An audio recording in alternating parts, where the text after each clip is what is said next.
Hi, my name is Isuru Rajapaksha. I'm a senior Android developer at Motorola Solutions, and this is my face. And today I'm going to be talking about design pens that you don't need to apply. This talk is based on this book. It's called Design Pens: Elements of Reusable Object-Oriented Software. It came about 20 years ago, and it's based on C++ and Smalltalk. It's called the Gang of Four book, but that's because it's written by these four authors. You can think of these design pens as solutions for problems, and if you don't have the same problems, you wouldn't need the same solutions. It was written in the context of C++ and Smalltalk, but for the context for today's presentation, it's going to be Java. More specifically, though, we're going to take a look at how these design pens sort of loosely translates over to Kotlin. Unfortunately, we wouldn't be able to go through all of these design pens. If you look at all these, there's like 22 of these design pens. We wouldn't have the time for that. But what we're going to do today is we're going to take a look at one from each of these pillars and see how we can apply them in Kotlin. Well, let's start with creational design pens. Again, there are a few more. There's prototypes, singletons, factories, abstract factories, and then there's the builder. We'll talk about the builder. Now, before I show you the design pattern, let's actually ask ourselves, why do we need this design pattern? Here I have a simple program. We'll take a closer look right now. This is a car class. The car has a number of doors, number of seats, couple flags indicating whether the car is registered or insured, and we might have a sunroof, and we're definitely going to have an engine. And down here we also have a constructor that takes those parameters one by one in that order. Down here we have a simple program that actually makes a car. Okay, while we are here, what do you think the problem with this approach is? If you look at the constructor down here, one of the problems is that now the user has to provide all these parameters one by one in that order. If you don't, it won't compile. And secondly, the use site now has confusing type arguments. So if the use site is currently confusing because you're not entirely sure what this true and what this false really means. I don't even know what they mean. If you look at the constructor, another problem we might have is that if your internal representation changes over time, for instance, I just added this light object, you can certainly change the constructor, but by doing so, you are essentially making this binary incompatible with the use site. So you essentially have this problem of internal representation being too coupled to its construction. So without the build pattern, the constructor requires all the parameters to be passed in a specific order. If you don't, it'll just won't work. And the use site has some confusion as to what parameter is what. And now we have a coupled constructor to its internal representation. And let's see how we can apply the builder pattern to solve these problems. Again, the main intention behind the builder pattern is to separate the construction complexity of the object from its representation so that the same construction process can be applied for different representations. So let's follow the prescribed solution from the book, this book over here, and see how that gets applied. According to the prescribed solution, we're going to have this car build object. Again, this is separate from the car object that we have over here. The car builder has a single responsibility, that is to build a car. We can build a car like that. And we can also create a constructor for the car builder itself. Here we can provide the required field or the dependencies for a car. So you wouldn't be able to create a car builder without providing an engine. This is a nice way to enforce the required values. We can also pass in other parameters. In this case, we can list a number of doors, and here we can use sensible defaults for the car. So anytime you ask our car builder to create a car, it will always come with a list of 4 doors. And we can also have some member functions to help and change the number of doors if you want. We can add those two flags from before here, and we can also add corresponding flags down here, corresponding member functions down here to set those. And here we have it, a car builder. So let's actually start using it. In the main program, in order to use the car builder, we just need to initialize a new car builder and then pass in all the member functions we want to customize and simply ask to build the car. There's no confusion on the use side as to which flag is what, right? Because now that we have this member function, it clearly indicates what flag you're setting. And the best part is you can reorder these member functions in any order you want, effectively decoupling the order of initialization from the order of representation. That's it. By using the car builder, we've eliminated the need for the construction side to have the parameters to be passed in the same order. And we also eliminated any use side confusion, so we know exactly what flags we're sending to the builder.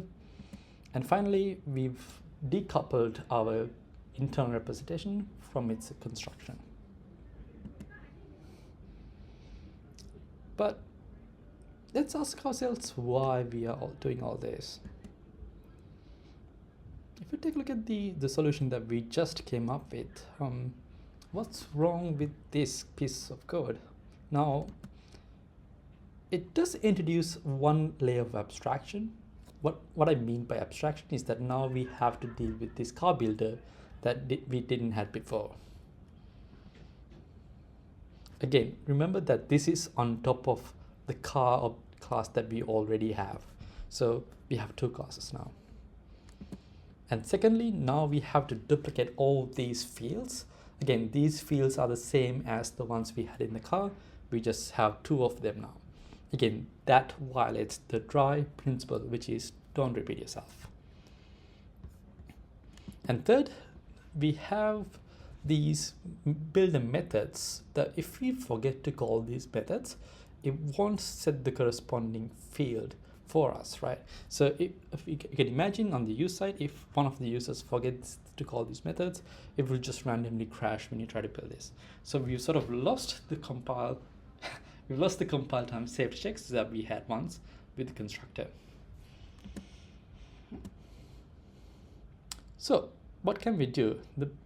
In trying to solve the problems that we had before, we introduced more problems.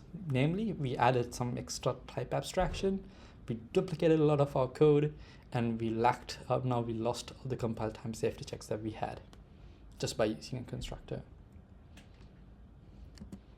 So let's take a look at how Kotlin can help you do that. Here I'm going to rewrite the same program in the same exact way in Kotlin, and I'm going to write the constructor now. Now, when you try to write this constructor in Kotlin like that, the Kotlin compiler will actually warn you. It will tell you that, hey, this can be converted and should be converted to the primary constructor. So let's do that. When you do that, it might look a little bit weird because now we have these, can't point at it, but now that you have these circle braces instead of curly braces that you once had. Yeah, essentially what we're doing here is that we're combining the field declarations and the constructor itself in a single declaration. Now the cool thing here is that now we can actually use the primary constructor itself as the builder. Let's see how we can use it. Down here I'm going to create a car. So in order to create a car, you can just call the car as if it's a function. You don't need the new declaration like you do in Kotlin, like you do in Java. And you can pass in all the parameters one by one in that order. Now, you might ask me, hey, isn't this as confusing as the Java example? Now we don't know what these flags are really there for. Yeah, you're right. It does introduce some use side confusion as to what these flags really mean, but we don't have to do this. You can just, in Kotlin, we have this feature called labeled parameters where you can pass in the label of the thing that you want to assign. And these labeled parameters actually avoid that confusion altogether. The cool thing is that once it's labeled, you can shift these arguments in any order you like. and it would just still work. Again, one of the problems we had before was the constructor requiring these parameters to be passed in a specific order. Now we don't have that. We can pass in these parameters in any order we like, effectively decoupling the internal representation from the construction. Okay, so what else can we do? In the previous build example, we were able to assign sensible defaults for these values. Let's see how we can do that. We can actually move the declaration of the default values from the use site over to the constructor. When we do that, all the cars that we will be building will have this number of doors, this number of seats by default. So here, every car that we build will have 4 doors, 4 seats. It will be registered by default and it won't be insured. We still need to provide the required arguments like the engine that we are passing down here. And if you want to change those sensible defaults, we can by simply just passing that argument in the constructor. Again, we still have the compile time safety checks that we had from regular Java just by removing the need for builder pattern. And we did all that without introducing any additional abstraction. This is the same car object that we had before. No more car builders needed. So what would happen if our internal representation changed? Let's say now we have lights. In this case, this will break binary compatibility. You won't be able to compile this, but we can still make it a little source compatible by providing a default value. By providing defaults, we are making it source compatible. But how are we going to completely decouple the constructor from its internal representation? This still is coupled to its internal representation. If you really want to change how the internal representation is done and you want to decouple that into a constructor, you can technically still do that with the secondary constructor. By introducing a secondary constructor, you can completely even decouple that internal representation. You don't even need to put this inside of the car. You can even move this out of the car, and you can create one of these things called the fake constructor. Essentially, a fake constructor is a function that looks like the constructor, but it's not. Using that, you can be both binary and source compatible, and also completely decouple the internal representation from the constructor. So by just not using the builder pattern and just by using the primary constructor, we've eliminated that whole type abstraction because now we just have one thing. We eliminated the duplicated fields because you no longer need to declare these fields again. And now we also preserved the compile time safety guards we once had. So win-win. So with Kotlin, you no longer need to create a builder. You can just use the primary constructor along with some default arguments with sensible defaults. Okay, so we effectively took a jab at the creational design patterns. Let's go over to the structural design patterns. Again, there are a bunch of different design patterns. There's adapters, facades, composite, bridge, fly-white, proxy, decorators. But the one that we can take a look at today is the adapter pattern. Just like before, let's ask ourselves why we need an adapter before we start applying adapters. Okay, so in this sample program, we're going to take a look at, we can take a close look. Here we have a road class which has a single distance, and we have a vehicle that has some mileage.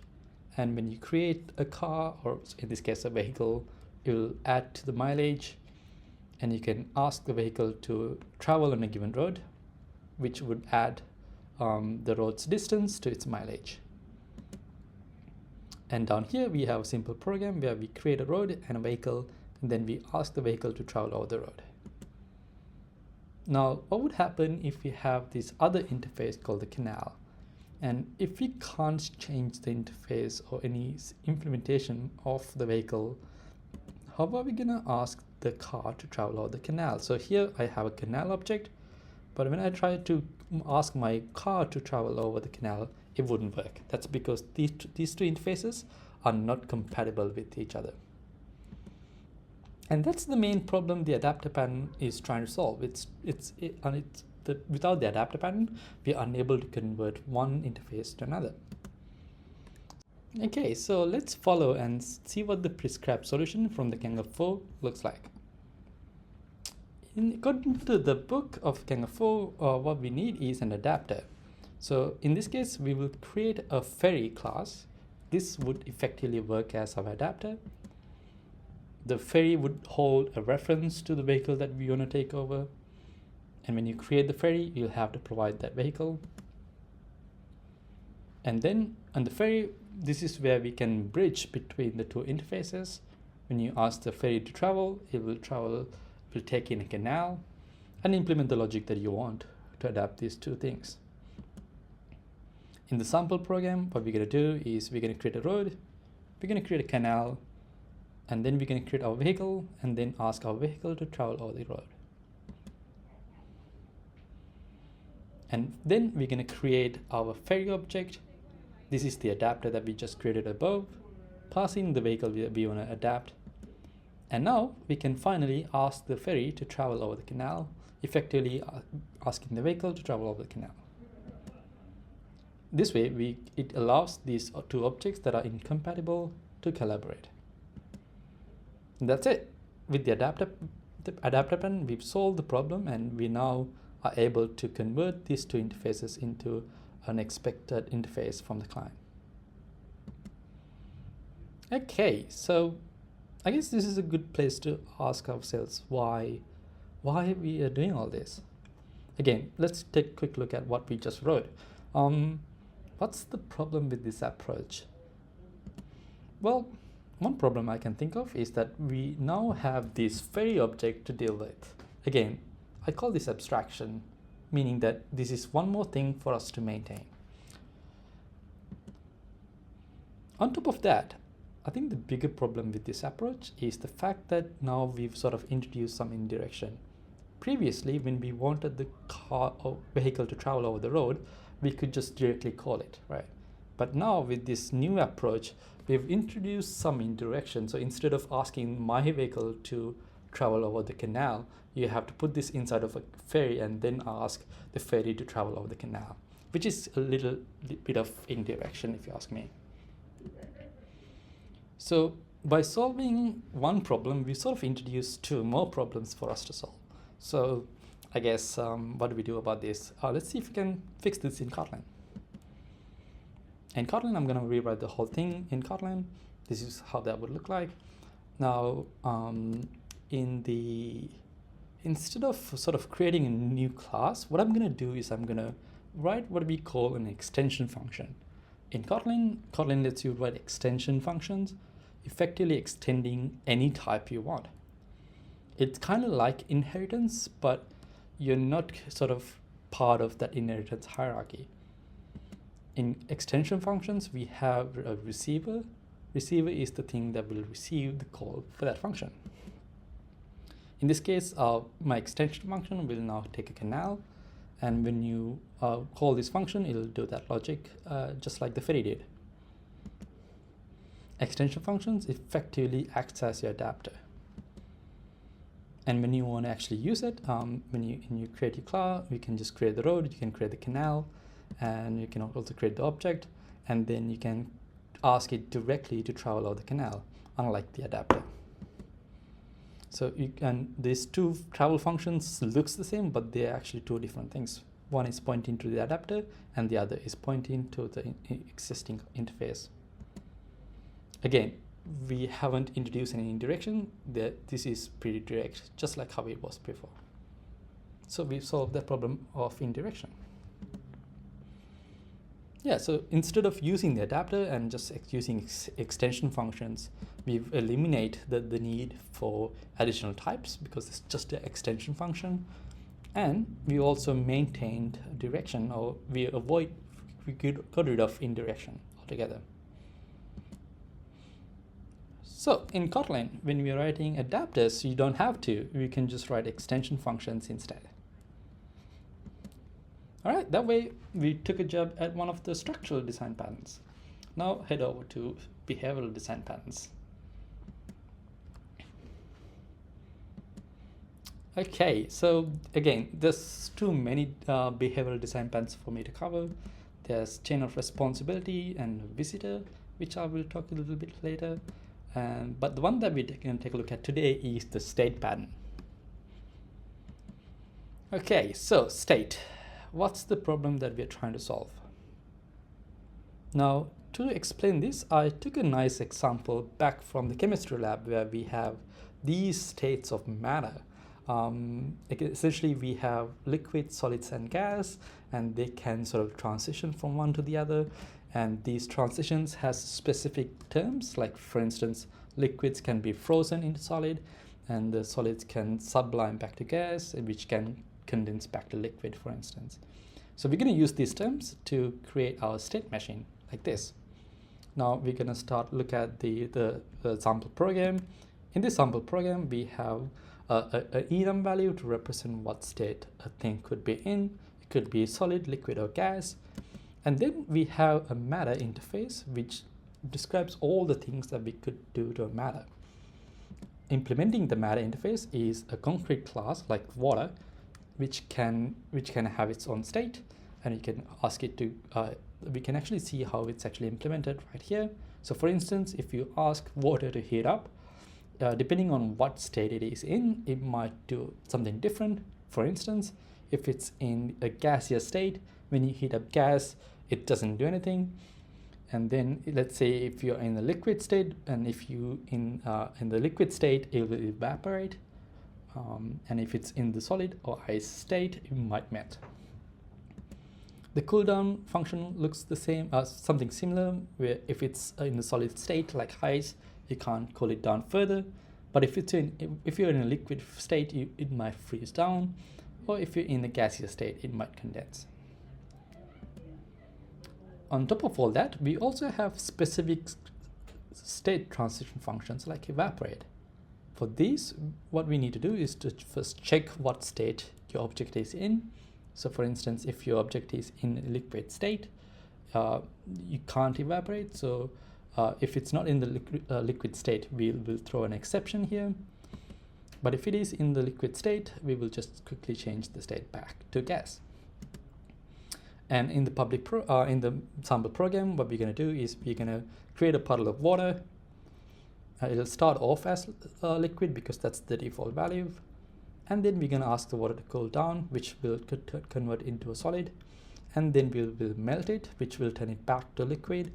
And then finally, we're going to heat it up, which will make it gas. Now, we could also ask it to evaporate, but this should throw telling the users that, hey, your gas cannot be evaporated further. Okay, now that's the sample program. What's the problem with this approach? Well, if you look at the water class here, I mean, if we expand this up a little bit, you will see that we have this bunch of logic associated with different state. The problem, I think, is that this logic is kind of fragmented. For instance, if you look at where this solid logic is, it's sort of split up between these two methods. And if you look at where the logic for liquid state, it's also split up between these two methods. And the same goes for gas. So it's kind of hard to reason what would happen to water if your state is different, simply because all the states are not in the same place. So without the state pattern, your logic associated with different states can be fragmented, and it kind of makes it hard to read and reason about. So let's see how the solutions from the Gang of Four can help us here. According to the prescribed solution, in order to solve this, we would need to introduce a state class. So let's take a close look at that. The state class, what we're going to end up doing is that we're going to move the logic that we had in the water class over to the state function, state class. If I expand the state a little bit, I can add in the primary functions that we had, the heat up and the cool down. And now that we have this abstract class, we can also extend the abstract class and add in the actual implementation for them. So for instance, in the solid class, when you ask the solid to heat up, it will just melt. But if you ask the solid to cool down, it wouldn't do anything. Similarly, we can also implement the logic for liquids. So for instance, if you ask the water to heat up, it will evaporate the water. But if you cool down the water, it will just freeze the water. Okay, so what would go in the water class now? Now, since we moved all the logic to the abstract classes, the water class doesn't really need to do anything. It just needs to keep a reference to the state it is in and sort of delegate that functionality back to the state class. There's one more thing to implement though, because we haven't described how specific screen transitions or state transitions rather should work. So for instance, if you ask a state to evaporate a given piece of water, it will check what state it is in. If it is a liquid state, it will throw an exception. If it's not a liquid state, it will throw an exception. But if it is a liquid state, it will just convert to gas. Okay, so we came up with a nice solution according to the book. Now, let's actually compare this with what we had before without the state pattern. If you remember, we created that thing. The logic is kind of between these two functions. But if I expand the new state class and try to compare, you will see that all the logic associated with the given state now kind of lives together, which is quite nice. So we effectively, what we've done here is like we've co-located all the logic to a single place so that all the logic for each of the states lives together now.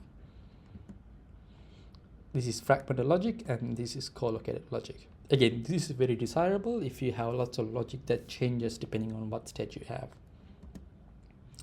Okay, so using the state pattern, we've removed the fragmented logic and we've converted that into co-located logic. And we converted all the hard to read code to make it easier to and reason about. All right, so I guess this is a good place to ask ourselves, why do we need to do all this? Let's take a look at the solution that we just came up with and ask ourselves, what's wrong with this approach? I think the first thing that's kind of looks hard to look at is this bit of code here. We've introduced a lot of boilerplate. All this code is doing is all it's actually doing here is it's just delegating this back to the state class. I mean, even if you can look past this, we've also introduced another problem here, which is now by introducing this sort of state interface, we sort of made it possible for the use side to run into an invalid state. So for instance, you can ask the water to melt even if it's not frozen into ice. So this could lead the use side to run into unexpected runtime exceptions. There's no way for us to prevent this from happening during compilation time. Okay, so with the state pattern, we managed to solve and remove fragmented logic and make it more easier and easier to read and reason. But in doing so, we've introduced some boilerplate. But I think the worst offender here is that the fact that now the use side can accidentally call things that it shouldn't. Okay, so let's see if we can solve that problem with Kotlin. So I'm going to write the same program in Kotlin. I'm going to stop here and I'm going to make this a sealed interface. By making it a sealed interface, what it gives me is that the ability to control what are the possible subtypes you can have. You're effectively telling the compiler that, hey, my meta class can only be in these states. Similar to like an enum. Again, these are just interfaces, so I actually need to implement them. And what I'm going to do is I'm going to implement them as either solid, which is ice, water, or vapor. Okay, so now what I'm going to do next is I'm going to start declaring these functions. Now, if you remember before, we have two functions called heat up and cool down, and I'm going to move them to the matter interface. The one difference I'm going to make here is that instead of passing the state through the parameters, I'm going to return back an immutable state once you do the transition. You'll see how this works in a bit later. And also the specific scope, state transition function that we had, like melt or sublime, instead of them being inside of the matter interface, I'm going to move them down to the specific, more relevant interface. By doing that, for instance, I'll give you another example. So instead of the liquids evaporate, freeze being part of matter, I'm just going to move them down to the specific liquid interface. What we are essentially doing here is we are essentially scoping what methods are available to the user. If you take a look at the ice, here, this is the exact implementation of ice. So ice can melt, it can sublime. Melting would cause it to become water, and if you ask it to sublime, it will become vapor. And you can either heat it up or cool it down, which will either melt, which is the one above, or it will just stay the same. Okay, so let's compare this with the first implementation, which is without the state pattern. Without the state pattern, all your logic is sort of fragmented. But with this implementation, which you could still argue is state pattern, but what we're essentially doing is the same thing as the state pattern. We've co-located all the similar logic into a single class. This is fragmented and this is co-located. Okay, so unlike the state pattern though, we no longer actually need to declare any of the boilerplately functions that you had. You just need to describe what you want to have for that given state. So actually there's one more significant advantage here. Since we've sort of scoped all the state transitions to these specific interfaces implementations, we can't actually get into that invalid state that we once was. Remember previously users could call evaporate function and it'll just throw at runtime. During compilation time, we didn't have any indicator as to we're doing something wrong. But with this new approach, we're never going to run into this case where you can ask water to cool down or evaporate in this case when it can't, right? Because here, if you look at this call chain here, we first created water, which will be in liquid, and we can ask it to cool down, which will make it solid, which is ice, and you can ask it to melt, which will put it back to liquid, and you can ask it to heat up, which will evaporate it, which will turn it into gas. But since gas doesn't have this evaporate function, it would just fail to compile. And that way we also have the compile time safety. Okay, so the state pattern. Without the state pattern, if you just have a simple ceil hierarchy with some immutable states, you still can co-locate all your logic, make it still easier to read and argue, but you can get rid of the boilerplate because you're not introducing a whole new thing. There's no boilerplate to deal with. And on top of that, users can't run into invalid state and have it completely type safe during compilation. So when you're writing Kotlin, you might not need to do the whole state pattern and instead just have some ceil interfaces, scope transition functions, and then just use immutable state throughout. Okay, with that, we finally take a jab at one of the behavioral design patterns. Now it's time to close. We've effectively went through the builder pattern, the adapter pattern, and the state pattern. But there's a lot more other patterns to go through. Again, I don't have the time to go through all these patterns, but I do encourage everyone here to go through these patterns in the language of your choice and see if we still can eliminate the need for such patterns using language constructs. When it comes to software though, I'm a simple guy. I have 3 principles I go by. Number 1, KISS. Keep it simple, stupid. Great advice, hurts my feelings every time. Number 2, keep it concise. There is a great quote. I'm going to read it verbatim. If I had more time, I would have written a shorter letter.